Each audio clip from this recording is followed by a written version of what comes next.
চট্টগ্রামে অভিজাত রেস্তোরাঁর পাশাপাশি ফুটপাতে বাহারি ইফতারের পসরা সাজিয়ে বসেছেন দোকানিরা। এ বিষয়ে আরও জানাতে চট্টগ্রাম থেকে যুক্ত হচ্ছেন সহকর্মী আহসান রিটন। রিটন, ফুটপাতে ও বাহারি ইফতারের পসরা সাজিয়ে বসেছেন যারা দোকানিরা রয়েছেন, আসলে ইফতারের আয়োজন কেমন দেখছেন এবং ইফতারের মান এবং দামের ভিত্তিতে আসলে যারা ক্রেতা তারা কি বলছেন? এই ঈদে জামা জুতো অ্যাক্সেসরিজের ডিসকাউন্ট।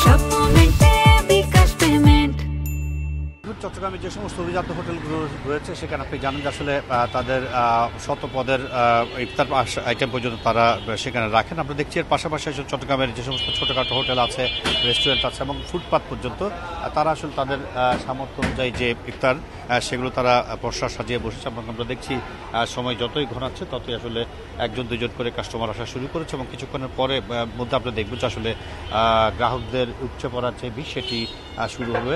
এবং আপনি জানেন যে চট্টগ্রামের সারা দেশের মতো যেই ইফতার সামগ্রীগুলো চনা, পেঁয়াজু, বেগুনি, চপ থেকে শুরু করে যে সমস্ত উপাদানগুলো রয়েছে, পাশাপাশি আমরা দেখছি আসলে বাহারি রকমের ইফতার জিলেপি রয়েছে, পাশাপাশি চিকেন অর্থাৎ মুরগিকে নানাভাবে পদ করে তারা সেটিও বিক্রি করছে। এবং আমরা এটি নিয়ে আসলে যারা গ্রাহক রয়েছে এবং যারা বিক্রেতারা চুবের সাথে কথা বলছে তারা বলছে যে এই বছর আসলে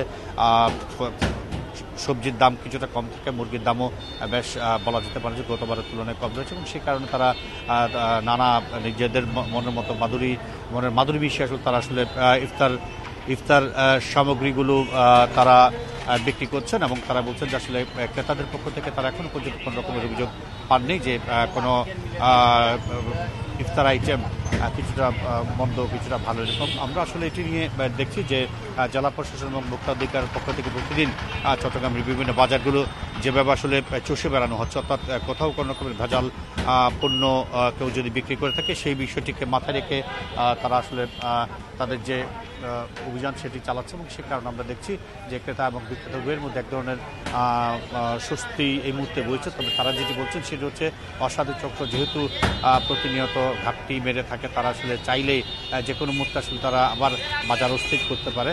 একইভাবে ভেজাল তেল কিংবা লবণ দিয়ে তারা ইফতার তৈরি করতে পারে সেই বিষয়টি যাতে মাথায় রাখে এবং সেই বিষয়টিকে মাথায় রেখে আসলে বাজার তো তাদেরকে আরও বেশি জোরদার করার পক্ষে সবাই আসলে জোর দিয়েছেন। তা আমরা দেখছি বেশ শান্তিপূর্ণভাবেই নগরীর ভোক্তারা আর কি এমনটাই আশা করছে। জি, ধন্যবাদ আপনাকে। আহসান রিটন জানাচ্ছিলেন চট্টগ্রাম থেকে।